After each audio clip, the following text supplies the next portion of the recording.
रचनाकार रामवृक्ष बेनीपुरी, रचना माटी की मूर्ति, प्रकाशन वर्ष 1946। चलिए देखते हैं बाल गोविंद भगत को। न जाने वह कौन सी प्रेरणा थी जिसने मेरे ब्राह्मण का गर्वोन्नत सिर उस तेली के निकट झुका दिया था। जब जब वह सामने आता, मैं झुककर उसे राम राम किए बिना नहीं रहता, माना वे मेरे बचपन के दिन थे। किंतु ब्राह्मणता उस समय 16 कला से मुझ पर सवार थी। दोनों शाम संध्या की जाती, गायत्री का जप होता, धूप हवन जलाए जाते, चंदन तिलक किया जाता, और इन सारी चेष्टाओं से भ्रम को जानकर पक्का ब्राह्मण बनने की कोशिशें होती। ब्रह्म जानती ब्राह्मणः। इस ब्राह्मणत्व के जोश में मैंने ऐसे कई ब्राह्मणेतर लोगों का पालागन करना छोड़ दिया था, जिन्हें गांव के नाते बचपन से ही करता आया था। कहाँ मैं और कहाँ हमारे समाज के सबसे नीचे स्तर का यह तेली। यह क्यों बरबस मेरे सर को झुका डालता। तेली जिसका मुंह देखने के बाद यात्रा सफल नहीं होती, ऐसी व्यवस्था दे रखी है हमारे समाज ने। तेली जिसका मुंह देखने के बाद यात्रा सफल नहीं होती, ऐसी व्यवस्था दे रखी थी हमारे समाज ने। तेलिया मसान यह घृणास्पद आस्पद जुड़ा था जिस जाति के साथ, और तब तक मुझ में वह ज्ञान भी नहीं था कि समझूं कि ये सारी बातें हमारे सड़े समाज की घृणितम मनोवृत्ति की सूचक हैं। हाँ, बाल गोविंद भगत तेली थे, किंतु तेलियों में साधारणतः पाए जाने वाला काला रंग नहीं था उनका। मंझोले कद के गोरे चिट्टे आदमी थे, 60 से ऊपर के ही होंगे। बाल पक गए थे, लंबी दाढ़ी या जटाजूट तो नहीं रखते थे, किंतु हमेशा उनका चेहरा सफ़ेद बालों से ही जगमग किया रहता। कपड़े बिल्कुल कम पहनते, कमर में एक लंगोटी मात्र और सर में कबीरपंथी की सी कनफटी टोपी। जब जाड़ा आता एक काली कमली ऊपर से ओढ़े रहते। मस्तक पर हमेशा चमकता हुआ रामानंदी चंदन, जो नाक की एक छोर से ही औरतों के टीका की तरह शुरू होता। गले में तुलसी की जड़ों की एक बेडोल माला बांधे रहते। ऊपर की तस्वीर से यह नहीं माना जाएगा कि बाल गोविंद भगत साधु थे। नहीं, बिल्कुल गृहस्थ। उनकी गृहिणी की तो मुझे याद नहीं, उनके बेटे और पतोहू को तो मैंने देखा था। थोड़ी खेती बाड़ी भी थी, एक अच्छा साफ सुथरा मकान भी था। किंतु खेती बाड़ी करते, परिवार रखते भी बाल गोविंद भगत साधु थे। साधु की सब परिभाषाओं में खरे उतरने वाले। कबीर को साहब मानते थे, उन्हीं की गीतों को गाते, उन्हीं के आदेशों पर चलते। कभी झूठ नहीं बोलते, खरा व्यवहार रखते। किसी से भी दो टुक बात करने में संकोच नहीं करते, न किसी से खामखा झगड़ा मोल लेते। किसी की चीज़ नहीं छूते, न बिना पूरे व्यवहार में लाते। इस नियम को कभी कभी इतनी बारीकी तक ले जाते कि लोगों को कुतूहल होता। कभी वे दूसरे के खेत में शौच के लिए नहीं बैठते। वह गृहस्थ थे, लेकिन उनकी सब चीज़ साहब की थी। जो कुछ खेत में पैदा होता, सर पर लाद कर पहले उसे साहब के दरबार में ले जाते, जो उनके घर से 4 कोस दूर पर था। एक कबीरपंथी मठ से मतलब। वह दरबार में भेंट रूप रख दिया जाकर प्रसाद रूप में जो उन्हें मिलता, उसे घर लाते और उसी से गुजारा चलाते। इन सब के ऊपर मैं तो मुग्ध था, उनके मधुर गान पर, जो सदा सर्वदा ही सुनने को मिलता। कबीर के वे सीधे साधे पद, जो उनके कंठ से निकलकर सजीव हो उठते। आषाढ़ की रिमझिम है, समूचा गांव खेतों में उतर पड़ा है। कहीं हल चल रहे, कहीं रोपनी हो रही। धान के पानी भरे खेतों में बच्चे उछल रहे हैं। औरतें कलेवा लेकर मेड़ पर बैठी। आसमान बादल से घिरा, धूप का नाम नहीं। ठंडी पुरवाई चल रही। ऐसे ही समय आपके कानों में एक स्वर तरंग झंकार सी कर उठी। यह क्या है? यह कौन है? यह पूछना न पड़ेगा। बाल गोविंद भगत समूचा शरीर कीचड़ में लथेड़े अपने खेत में रोपनी कर रहे हैं। उनकी उंगली एक एक धान के पौधे को पंक्तिबद्ध खेत में बिठा रही है। उनका कंठ एक एक शब्द को संगीत की जीने पर चढ़ाकर कुछ को ऊपर स्वर्ग की ओर भेज रहा और कुछ को इस पृथ्वी की मिट्टी पर खड़े लोगों के कानों की ओर। बच्चे खेलते हुए झूम उठते हैं। मेड़ पर खड़ी औरतों के होंठ कांप उठते हैं। वे गुनगुनाने लगती हैं। हलवाहों के पैर ताल से उठने लगते हैं। रोपनी करने वालों की अंगुलियां क्रम से चलने लगती हैं। बाल गोविंद भगत का यह संगीत है या जादू? भादों की वह अंधेरी अधरतिया। अभी थोड़ी ही देर पहले मूसलधार वर्षा खत्म हुई है। बादलों की गरज, बिजली की तड़प में आपने कुछ नहीं सुना हो, किंतु अब झिल्ली की झंकार या तादुरों की टर टर बाल गोविंद भगत के संगीत को अपने कोलाहल में डुबो नहीं सकती। उनकी खंजड़ी टिमक टिमक बज रही और वे गा रहे हैं, गोदी में पियवा चमक उठे सखिया चिहक उठे ना। हाँ, पिया तो गोद में ही है, किंतु वह समझती है वह अकेली है। चमक उठती है, चिहुक उठती है। उस भरे बादों वाली भादों की आधी रात में उनका यह गाना अंधेरे में अकस्मात कौंध उठने बिजली की तरह किसे न चौंका देता। अरे, जब सारा संसार निस्तब्धता में सोया है, बाल गोविंद भगत का संगीत जाग रहा है, जगा रहा है। तेरी गठरी में लागा चोर मुसाफिर जाग जरा। कार्तिकाय नहीं कि बाल गोविंद भगत की प्रभातियां शुरू हुई, जो फागुन तक चला करती। इन दिनों वे सवेरे ही उठते, न जाने किस वक्त जगकर वह नदी स्नान को जाते, गांव से 2 मील दूर। वहां से नहा धोकर लौटते और गांव के बाहर ही पोखरे के ऊंचे भीड़े पर अपनी खंजड़ी लेकर जा बैठते और अपने गाने टेरने लगते। मैं शुरू से ही देर तक सोने वाला हूँ, किंतु एक दिन माँ की उस दांत किटकिटाने वाली भोर में भी उनका संगीत मुझे पोखरे पर ले गया था। अभी आसमान के तारों के दीपक बुझे नहीं थे। हाँ, पूरब में लोही लग गई थी, जिसके लालिमा को शुक्र तारा और बढ़ा रहा था। खेत बगीचा घर सब पर कुहासा छा रहा था। सारा वातावरण अजीब रहस्यमय से आवृत मालूम पड़ता था। उस रहस्यमय वातावरण में एक कुश की चटाई पर पूरब मुंह काली कमली ओढ़े बाल गोविंद भगत अपनी खंजड़ी लिए बैठे थे। उनके मुंह से शब्दों का तांता लगा था। उनकी उंगलियां खंजड़ी पर लगातार चल रही थी। गाते गाते इतने मस्त हो जाते, इतने सुरूर में आ जाते, उत्तेजित हो जाते कि मालूम होता अब खड़े हो जाएंगे। कमली तो बार बार सर से नीचे सरक जाती। मैं जाड़े से कपकपा रहा था, किंतु तारे की छाँव में भी उनके मस्तक के श्रम बिंदु जब तब चमक ही पड़ते। गर्मियों में उनकी संझा कितनी ही उमस भरी शाम को न शीतल करती। अपने घर के आंगन में आसन जमा बैठे गांव के उनके कुछ प्रेमी भी जुट जाते। खंजड़ियाँ और करतालों की भरमार हो जाती। एक पद बाल गोविंद भगत कह गाते, उनकी प्रेमी मंडली उसे दोहराती तिहराती। धीरे धीरे स्वर ऊंचा होने लगता। एक निश्चित ताल, एक निश्चित गति से उस ताल स्वर के चढ़ाव के साथ श्रोताओं के मन भी ऊपर उठने लगते। धीरे धीरे मन तन पर हावी हो जाता। होते होते एक क्षण ऐसा आता कि बीच में खंजड़ी लिए बाल गोविंद भगत नाच रहे हैं और उनके साथ ही सबके तन और मन नृत्यशील हो उठे हैं। सारा आंगन नृत्य और संगीत से ओतप्रोत है। बाल गोविंद भगत की संगीत साधना का चरम उत्कर्ष उस दिन देखा गया जिस दिन उनका बेटा मरा। इकलौता बेटा था वह, कुछ सुस्त और बोदा सा था, किंतु इसी कारण बाल गोविंद भगत उसे और भी मानते। उनकी समझ में ऐसे आदमियों पर ही ज़्यादा नज़र रखनी चाहिए या प्यार करना चाहिए, क्योंकि ये निगरानी और मोहब्बत के ज़्यादा हकदार होते हैं। बड़ी साथ से उसकी शादी कराई थी। पतोहू बड़ी ही सुभग और सुशील मिली थी। घर की पूरी प्रबंधिका बनकर भगत को बहुत कुछ दुनियादारी से निवृत्त कर दिया था उसने। उनका बेटा बीमार है, इसकी खबर रखने की लोगों को कहाँ फुर्सत। किंतु मौत तो अपनी ओर सबका ध्यान खींच कर ही रहती है। हमने सुना बाल गोविंद भगत का बेटा मर गया। कुतूहलवश उनके घर गया, देखकर दंग रह गया। बेटे को आंगन में एक चटाई पर लिटाकर एक सफ़ेद कपड़े से ढांक रखा है। वह कुछ फूल तो हमेशा ही रोपे रहते। उन फूलों में से कुछ तोड़कर उस पर बिखरा दिए, फूल और तुलसी दल भी। सिरहाने एक चिराग जला रखा है और उसके सामने ज़मीन पर ही आसन जमाए गीत गाए चले जा रहे हैं।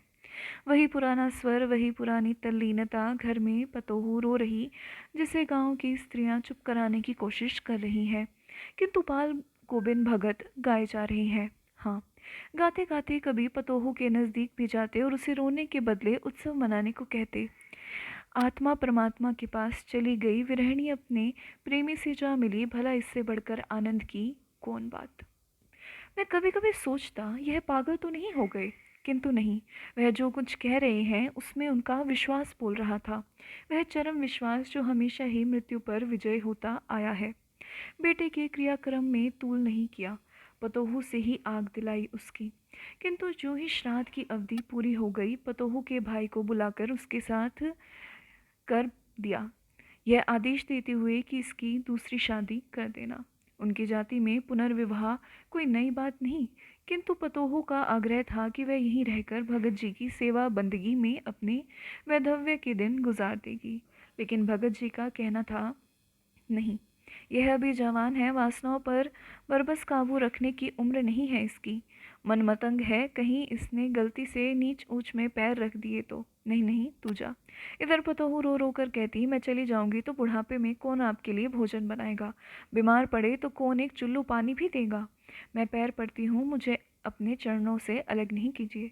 लेकिन भगत का निर्णय अटल था, तू जा, नहीं तो मैं ही इस घर को छोड़कर चल दूंगा। यह थी उनकी आखिरी दलील, और इस दलील के आगे बेचारी की क्या चलती। बाल गोविंद भगत की मौत उन्हीं के अनुरूप हुई। वह हर वर्ष गंगा स्नान करने जाते। स्नान पर उतनी आस्था नहीं रखते जितना संत समागम और लोक दर्शन पर। पैदल ही जाते। करीब 30 कोस पर गंगा थी, साधु को संबल लेने का क्या हक, और गृहस्थी किसी से भिक्षा क्यों मांगे। अतः घर से खाकर चलते तो फिर घर पर ही लौटकर खाते। रास्ते भर खंजड़ी बजाते गाते जाते, जहाँ प्यास लगती पानी पी लेते। 4-5 दिन आने जाने में लगते, किंतु इस लंबे उपवास में भी वही मस्ती। अब बुढ़ापा आ गया, किंतु टेक वही जवानी वाली। इस बार लौटे तो तबीयत कुछ सुस्त थी। खाने पीने के बाद भी तबीयत नहीं सुधरी, थोड़ा बुखार आने लगा, किंतु नेम व्रत तो छोड़ने वाले नहीं थे। वहीं दोनों जून गीत, स्नान, ध्यान, खेती बाड़ी देखना। दिन दिन छींचने लगे। लोगों ने नहाने धोने से मना किया, आराम करने को कहा, किंतु हंसकर टालते रहे। उस दिन भी संध्या में गीत गाए, किंतु मालूम होता जैसा तागा टूट गया हो, माला का एक एक दाना बिखरा हुआ। भोर में लोगों ने गीत नहीं सुना। जाकर देखा तो बाल गोविंद भगत नहीं रहे, सिर्फ उनका पंजर पड़ा है। अगला शब्द चित्र है फौजी। मैं जिंदगी में पहले पहल उस दिन पालकी पर बैठा था। भैया की शादी होने जा रही थी। मैं शहबाला था। पालकी पर भैया थे, मैं था। 4 मुस्तंडे कहार हमें ढोए जाते। पालकी के भीतर चमकीले गुच्छे लटक रहे। ऊपर कारचोबी का उकाम चमचम कर रहा। आगे पीछे बाजे बज रहे, ढोल, शहनाई, बांसुरी, ताशे, सिंगे, सबको मिलाकर एक अजीब ढंग का शब्द हो रहा। बगल में बल्लम लिए और पताका फहराते पायक चल रहे। हमारे बोदल ठाकुर हज्जाम हम पर चंवर डुला रहे। घोड़े तो सवारों को लेकर सर से आगे निकल गए थे। हाथी के घंटे हम सुन रहे थे। भैया सजे सजाए थे, रंगीन चमकदार कपड़े पहने, सर पर जरी की टोपी दिए। उनके मस्तक पर चंदन की अजीब छाप थी। आंखों में काजल था। एक रुमाल से वह मसें भीगी हुई हैं, जिन पर अपने उन अधरों को ढांपे हुए थे। न जाने भैया के मन में क्या क्या भाव उठ रहे थे, किंतु मैं तो मस्त था अपनी इस पहली बारात यात्रा पर, बाजे गाजों पर। हाँ, कभी कभी सोचता, भोजी भैया से पहले तो मैं देखूंगा ना। शाम को बारात दरवाजे लगी। अच्छी बारात थी। अच्छा परिछावन हुआ। चूने से पुता हुआ भैया के ससुराल का वह खपरैल मकान कोलाहल से फटा जा रहा था। दरवाजे के भीतरी हिस्सों में स्त्रियों का एक अच्छा खासा झुंड भैया का चुमावन कर रहा था। भैया के हाथों में 5 सुपारी रखे गए, रुपये रखे गए, दही की छोटी मटकी रखी गई। भैया के इस आवभगत पर मेरे मन में कुछ ईर्ष्या जगी ही थी कि एक युवती मेरे गाल पर दही लगाकर ठठा पड़ी हंसी की एक तरंग सी उठ गई। सभी स्त्रियां नहीं, युवतियां ठहाके मारकर जोर जोर से हंस रही थी। इस हंसी के साथ हमारे कानों में अट्ठहासों का एक हुजूम आकर टकराया। दरवाजे के बाहरी हिस्से में सरातियों और बारातियों में दिल्लगियां चल रही थी। दोनों पक्ष जबान दराजी से नहीं, अट्टहासों के जोर से एक दूसरे को पराजित करने की कोशिश कर रहे थे। बहुत देर तक हंसी होती रही, किंतु अंत में हंसी हंसी में तनातनी हो गई। मक्खन के में मानो रेत मिल गई। बारात में मेरे फूफा जी भी आए हुए थे। मेरे फूफा जी गोरे खूबसूरत नौजवान थे। चंपारण में उनका घर था। उस ज़माने में उनके यहाँ सर पर जुल्फ रखाने का रिवाज था। शौकीन नौजवान सर पर लंबे घुंघराले बाल रखते, जिन्हें कंघी से 2 हिस्सों में बड़ी सुगहराई से बांटे रहते। भैया के ससुराल का गांव संस्कृति के लिहाज से बहुत पिछड़ा था, इसमें तो शक ही नहीं। फूफा जी के इन बालों पर किसी ने भद्दा मजाक कर दिया। फूफा जी शरीफ थे, चुप रहे, किंतु हमारे पक्ष वालों ने इसे बुरा मान लिया। उनके अपमान को अपने सर्वश्रेष्ठ आदरणीय अतिथि का अपमान समझा। बात में बात बढ़ गई। किसी ने गुस्से में कह दिया, बारात लौटा ले चलो। फिर क्या था, एक अजीब हुड़दंग मच गया। चलो चलो और घेरो घेरो का दौर दौरा हुआ। घोड़े वाले तो घोड़े दौड़ाकर निकल गए। हाथी को लोगों ने लठ से घेर लिया। बाराती सराती इस तरह से मिल गए कि समझ में नहीं आता था कौन क्या है। हमारी पालकी एक अजीब ढंग से चक्कर काट रही थी। कभी कभी कभी एक पक्ष उसे 10 गज आगे घसीट ले जाता तो कभी दूसरा पक्ष 10 गज पीछे। बेचारे कहार हक्के बक्के बने हुए थे। कभी कभी मैं पालकी में ही लाठियों की खटखट सुनता। यह अजीब बारात, पहली ही बारात का यह अजीब अनुभव। खैर थोड़ी देर में फिर शांति हुई। मेरे बाबा बड़े ही शांतचित्त व्यक्ति थे। उन्हीं के प्रयत्न से शांति हुई। बारात जनवासे में आई। जब सब लोग निश्चिंत हुए, बाबा को कहते सुना, बुरी जगह पोते की शादी की। भगवान इनकी छाप से इनके बाल बच्चों को बचाए। भारतीय परिवार में भोजी का वही स्थान है जो मरुभूमि में ओएसिस का। धधकती हुई बाली की लू लपट में दिन दिन रात रात चलते चलते जब मुसाफिर दूर से खजूरों की हरी हरी फुनगी देखता है, उसकी आंखें ही नहीं तृप्त हो जाती, उसके शरीर का रोम रोम पुलकित और उसकी शिराओं का एक एक रक्त बिंदु नृत्यशील हो उठता है। कुछ क्षणों के लिए उसका सारा जीवन हरितमामय हो जाता है। खजूरों की उस झुरमुट में वह मीठे फल और मीठा पानी पाता है। एक आध दिन वहीं रहकर वह आनंद मनाता है, रक्त संचय करता है, फिर ताजगी और नई उमंग लेकर आगे बढ़ता है। आगे जहाँ फिर वही अनंत बालुका राशि है। भारतीय जीवन में यह जो रूखा सूखापन सर्वत्र दिख पड़ता है, उसका कारण ढूंढने में अपना वक्त बर्बाद नहीं करूंगा। लेकिन आप जिधर जाइए, इधर उधर जिधर नजर दौड़ाइए, उसका राज्य साम्राज्य पाएंगे। खिंचा खिंचा चेहरा, रसहीन नयन, दुबला पतला शरीर, मुरझाया मुर्दोसा मन, यही है भारतीय मानवता का साधारण ढांचा। जो कम बोले, हंसे नहीं, मुश्किल से मुस्कुराए, हमेशा अपने इर्द गिर्द मुहर्रम का वातावरण बनाए रहे, उसकी सज्जनता और शिष्टता की प्रशंसा होती है। जिसका खेल कूद में मन लगा, गाने बजाने का शौक हुआ या नाट्य प्रहसन की ओर जिसकी प्रवृत्ति हुई, बस वह लोगों की नज़रों से गिरा। मानता हूँ हम होली खेलते हैं, विजया मनाते और दिवाली सजाते हैं, किंतु वे हमारी ज़िंदगी के पासिंग फेज हैं। हमारी ज़िंदगी के साथ नथी है 12 मासा मुहर्रम मनहूसियत मुर्दनी। आई डोंट थिंक सो कि कोई भी इंडियन फैमिली के जो बच्चे होंगे वो इस चीज़ से डिसएग्री करेंगे। ये चीज़ है, 90% तो है। परिवार को ही लीजिए। पति अपनी पत्नी से बचे बचे फिरने की कोशिश करता है। पत्नी की शर्म या संकोच का क्या कहना। चुप चोरी से मिलो, होंठ होंठ से बात करो और देखो, हंसी घूंघट या रुमाल से बाहर ना निकले। बेटी बेटे अपने पिता माता के सामने हंसना इठलाना पूरा समझते हैं। किसी के घर में अगर कोई वृद्ध पितामह बचे हैं, तब तो मानो सबके मुंह पर ताला लग गया। जवान बहनें भाई के सामने आने जाने में संकोच करती हैं, तो भाई भी उनसे अलग अलग रहने की कोशिश करता है। छोटे भाई की पत्नी की छाया बड़े भाई पर नहीं पड़नी चाहिए। बहुएं सास को देखते ही सहम उठती, जेठानी सास नंबर 2 का काम करती।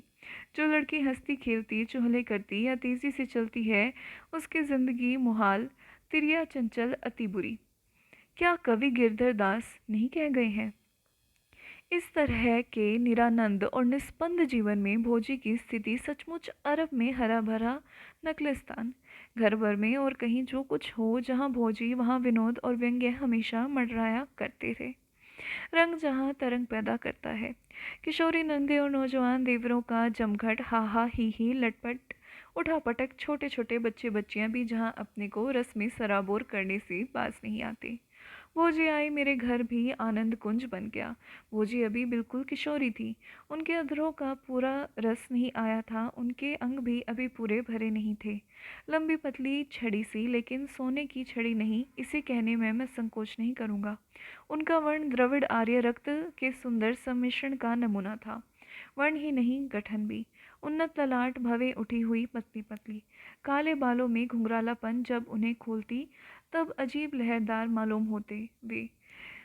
गिरदाबों से भरी यमुना की धारा नाक ललाट के नज़दीक जाकर जरा चिपक सी जाती, किंतु उनका अग्रभाग काफी सुंदर मोहक होंठ कुछ मोटे किंतु चिबुक का रसीलापन इनके इस किंचित ऐब को ढक देता, और उन होठों के भीतर जो पंक्तिबद्ध सुंदर चमकीले दांत थे, जब भोजी हंसती सचमुच मोती झड़ने लगते। मुझे अपने बचपन में तो ऐसा ही मालूम होता था। थोड़े ही दिनों में भोजी ने सबको अपने स्नेह सूत्र में बांध लिया। घर की बड़ी बूढ़ियों की भी वह प्रशंसा पात्र बन गई। भोजी उनका सेवा सत्कार करती, उनके आदेशों को सर आंखों पर लेती। भोजी में हुनर भी अच्छे थे, वह बढ़िया सिलाई करती, कसीदा काटती। जब खाना बनाने लगी, उनकी तारीफ और बढ़ गई।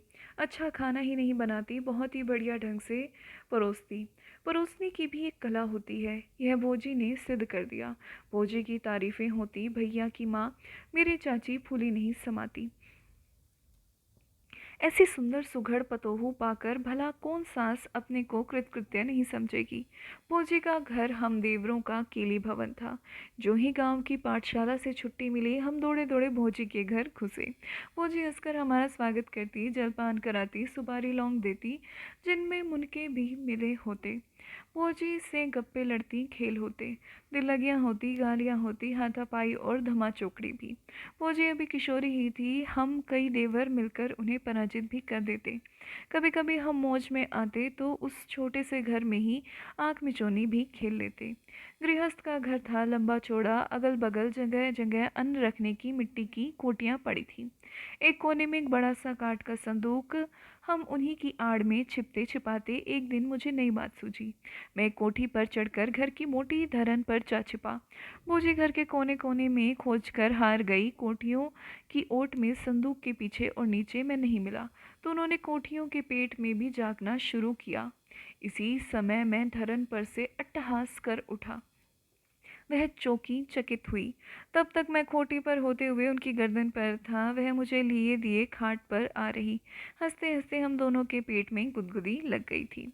उस साल जो पहली होली आई, उसकी बात मत पूछिए। बसंत पंचमी से होलिका दहन तक 1 महीना 10 दिनों तक हम रंग में सराबोर थे। कहीं से खेलते कूदते आए, या तो भोजी ने ही हमारे गालों में हुदक्का दे दिया, या हमने ही उनके गालों पर अबीर मल दी। खास होली के दिन पहले तो हमने उन्हें खूब मिट्टी पानी से चहबोच दिया, और दोपहर के बाद तो बिल्कुल रंग में ही जैसे डुबो दिया। गांव भर की नंदे और देवर आए थे, सबने अपने मन के अरमान निकाले। सबकी खातिर बात भोजी ने उसी प्रेम भाव से की। सबकी जबान पर भोजी की तारीफ थी। लोग यह भूल ही गए कि भोजी उस गांव से आई हैं जिसकी निंदा करते ही सभी बाराती लौटे थे। इसके 10 बरस बाद की बात है। मैं अब शहर में पढ़ता हूँ, कभी कभी ही घर पर जाना होता है। घर भी वह पुराना घर नहीं रह गया, समूचा शिराज बिखर चुका है। एक ही घर में कई चूल्हे चल रहे, आपस में बांट बखरा हो चुका है। चाचा और भैया भी जुदा हो चुके, भूजी भी हमसे अलग है। उनकी सास, मेरी चाची, मर चुकी हैं। अब भोजी ही अपने घर की मालकिन है। उनकी गोद में एक बच्चा है, मेरा प्यारा भतीजा। लोगों के चूल्हे ही नहीं अलग हुए हैं, दिल भी जुदा हो चुके हैं। न वह प्रेम भाव है, न वह शील स्वभाव। सारा घर कलह में फंसा हुआ है। मर्द तो भर दिन काम धंधे में फंसे रहते, अलग अलग खेत खलिहानों में लगे रहते, किंतु औरतें तो एक ही आंगन में रूटीन के 2-4 काम, खाना बनाना आदि करती, और बाकी समय में हुक्का पी पी कर झगड़ती। खाना बनाते समय भी उनके मुंह बंद रखने की तो ज़रूरत नहीं होती। कलह कलह कलह, सारा घर जैसे नर्क बन गया। घर के कुछ बुजुर्ग जैसे बाबा या बड़े चाचा खाने आते तो कुछ देर के लिए जैसे विराम संधि हो जाती, नहीं तो कलह का चरखा दिन रात चलता रहता। हाँ, निंद्रा माई भले ही उसमें कुछ घंटों का व्यवधान कर दे। और इस कलह में भोजी का स्थान कुछ पूछिए मत। खानदान और प्रारंभिक वातावरण का क्या असर होता है, स्पष्ट देखिए। 10 वर्षों तक जो बारूद राख के नीचे ढपी थी, वह अचानक विस्फोट कर उठी। जिस मुंह से कभी फूल झड़ते, अब उससे विष मुझे तीर निकलते। पूजे की गालियां अरे कलीजे को भी जैसे आर पार कर जाए। स्त्रियों का सम्मान होना चाहिए, भाभी का दर्जा माता का है, नई रोशनी की पुस्तकों में मैंने पढ़ रखा था। फिर मैं एक दिन धीरज खो बैठा। मैं घर के इस कलह से दूर रहने की कोशिश करता। भोजी के बच्चों को दिन भर कंधे पर लिए चलता मैंने कल्पना भी नहीं की थी कि भोजी के बाणों का निशाना मुझे भी होना पड़ेगा। किंतु यह क्या, उस दिन मैं खाने गया, देखा आंगन में कोहराम मचा है। मैंने धीमे से भोजी से कहा, थोड़ी देर मेहरबानी कीजिए, फिर इस घर को नरक तो रहना ही है। बस, फिर क्या था। फौजी बरस पड़ी और एक पर एक ऐसे तीर ताक ताक कर कलेजे में मारे कि मैं आपे में नहीं रहा। क्रोध में पागल हो बेहोशी में क्या करने जा रहा था यह तब पता चला जब देखा भैया ने मुझे पकड़े हुए हैं और भोजी घर के किवाड़ बंद कर चित्कार कर रही है। यह नहीं कि भैया मुझसे झगड़ रहे थे या भौजी पर मैंने हाथ छोड़ा था। मुझे अपनी ओर बढ़ते देखकर पहले तो उन्होंने ताने पर ताने दिए, जैसे मैं उनसे रुक जाऊं। फिर भागकर घर में बंद हो गई और ज़ोर से चिल्ला पड़ी, जैसे मैंने उन्हें पीटा ही हो। हल्ला सुनकर भैया दौड़े हुए आए थे और अब मुझे आंगन से बाहर ले जाने की कोशिश में थे। निस्संदेह मैं अपनी इस गुस्से पर शर्मिंदा था। यदि भोजी ने अपना बचाव न किया होता, वक्त पर भैया नहीं आ गए होते, मुझसे कुछ अक्षम्य अपराध हो गया होता। इसका प्रभाव घर पर क्या पड़ता कह नहीं सकता, किंतु इस घटना से मैंने एक सबक लिया। जो ही घर का सूत्र मेरे हाथों में आया, मैंने अपने परिवार को उस घर से अलग करने का निश्चय कर लिया। अलग मकान बनाया और उसी में चला गया। लेकिन थोड़े ही दिनों में मैंने देखा भोजी साधारण स्त्री नहीं है। जब तक वह वहाँ आकर भी अपने दिल का बुखार उतार जाती है, गांव ही छोड़ देना पड़ेगा। कभी कभी मैं सोचता, और शायद वही करता अगर एक और बात नहीं होती। और खास उसी बात के लिए आज ये पंक्तियाँ लिख रहा हूँ। नहीं तो अपने स्वर्गीय भोजी की जगहसाई के लिए अपनी कलम उठाने से पहले उसे तोड़ देना मैं पसंद करता। वह कलम टूट जाए जो निंदा के लिए ही उठती है। हमारे एक दोस्त हैं, एक संपादक दोस्त, कट्टर राष्ट्रीयवादी, और हम हैं समाजवादी। अतः ऐसे मौके आते ही रहते हैं कि हमसे नाराज़ होकर अपने पत्र के कॉलमों को हमें खरी खोटी सुनाने में सर्फ करते हैं। उनकी निर्मम आलोचनाएं, उफ, हम तिलमिला उठते हैं। किंतु यह देखा है, जो ही सरकार ने हम पर प्रहार किया या किसी दकियानूसी अखबार ने हमारी निंदा की, बस उनकी आलोचनाओं की बैटरी उस ओर मुड़ी, मानो उनकी दलील है ये हमारे हैं, हम इन्हें गाली दें या पुचकारें। भला तुम कौन होते हो इनकी ओर आंख उठाने वाले? आंख उठाओगे तो उसे फोड़ दूंगा। हाँ, कुछ इसी जोश खरोश से वह टूटते हैं उनकी ओर। और यह कहना तो फिजूल ही है कि व्यक्तिगत सुख दुख में वे इस तरह हमारे शरीक होते हैं कि यह कल्पना भी नहीं की जा सकती कि वह हमारे तीव्र आलोचक भी रह चुके हैं। मेरी भोजी की भी यही हालत है। वे हमें गालियाँ देती, हमसे झगड़े करती, हमारी ज़िंदगी हराम किए रहती, किंतु मान लीजिए वह बकझक कर रही हो कि उन्हें खुश करने या उत्साहित करने को कोई स्त्री बीच में टपक पड़ी और हमें खरी खोटी सुनाने लगी। फिर क्या, भौजी झट उस पर उलट पड़ी। किसने तुम्हें कहा मेरे बीच में पड़ने को? वे बुरे हैं और तुम? हट मेरे सामने से। सूप हंसे छलनी को जिसमें सहसर छेद। मैं तुम्हें नहीं जानती, डायन कहीं की। किंतु मुझ पर तुम्हारा डायनपन नहीं चलेगा। मैं निकाल लूंगी आंख, खींच लूंगी जीभ, ओझा बुला के नचवा दूंगी। मेरे नहर में है एक ओझा, किसी से देखते ही डायने। हाँ, वे बुरे हैं तो तुम्हारा क्या बिगड़ा? मैं समझ लूंगी उनसे। मैं दबैल हूँ जो किसी की मदद खोजूं। निकल यहाँ से। यूं ही क्या क्या ना बकने लगी। वह बेचारी भोचक चुप रफू चक्कर हुई, नहीं तो हमसे झगड़ा छूटकर उसी से जा जुटा। और इन जबान के झगड़ों में कौन उनसे पार पाए। फिर जो ही कोई व्रत त्योहार आया कि पूरी विराम संधि हो गई। यूँ तो फौजी का बदन इस तरह का कसा हुआ था कि वह हमेशा ही अपनी उम्र से छोटी दिख पड़ती। 40वें वर्ष में भी चेहरे पर आब, दांतों में चमक, चाल में मस्तानापन। किंतु व्रत त्योहारों में अपने को सज धज कर रखने से कभी न चूकती। होली में तो जैसे पागल हो उठती, अपने अव्यस्त चिंता से जर्जर देवरों को खोज खोज के बुलाती, हाथापाई करती, कीचड़ में उन्हें नहलाती और स्नान आदि के बाद उन पर अबीर व अबरख डालती। ऐसी एक भी होली की मुझे याद नहीं जब भोजी के हाथ से मिट्टी पानी, अबीर, अबरख पाने और मालपुए गुलगुले खाने का मौका नहीं मिला हो। भोजी का बेटा सियाना हो चला था, लड़की भी काफ़ी बड़ी हो चली थी। मैंने एक बार कहा, भोजी, अब इन बच्चों को होली खेलने दीजिए, हम आप देखा करें। भोजी बोली, वाह बबुआ, जवानी ढल गई तो क्या मन भी ढल गया। बच्चे अपनी होली खेले, हम अपनी खेलते हैं। उनके अपने दिल हैं, हमारे अपने दिल। भोजी का रोआ रोआ हंस रहा था और बच्चों से उनका कितना स्नेह रहता था। इन झगड़े झमेलों के बीच भी मेरे घर आती और मेरे बच्चों को उपटन और तेल लगा जाती, काजल लगा जाती, उन्हें गोद में लेकर खिलाती, हंसाती। एक बार देखा, मेरे बच्चे को गोद में लिए उसकी माँ से झगड़ रही हैं और जो ही बच्चा रो उठता। एक दिन इसी तरह का उनका कलह मेरी रानी से चल रहा था कि मेरे बड़े बच्चे की रोने की आवाज़ आई। झगड़ा छोड़, यह कहती हुई दौड़ी, किसने मेरे बच्चे को मारा। बांस सी झपटी उसी ओर गई और मैंने देखा बच्चे को लिए दौड़ी आ रही हैं। बच्चा ज़ोर ज़ोर से रो रहा था, उसे बिड़नी ने डंक मारा था। बच्चे को मेरी रानी की गोद में रख दौड़ी दौड़ी गई, किरासन तेल ले आई, गेंदे की पत्तियां ले आई और जहाँ डंक था वहाँ लगा दिया। यही देहाती दवा थी। बच्चा थर-थर काँप रहा था, डंक ज़्यादा जहरीला था, उसे बुखार हो आया।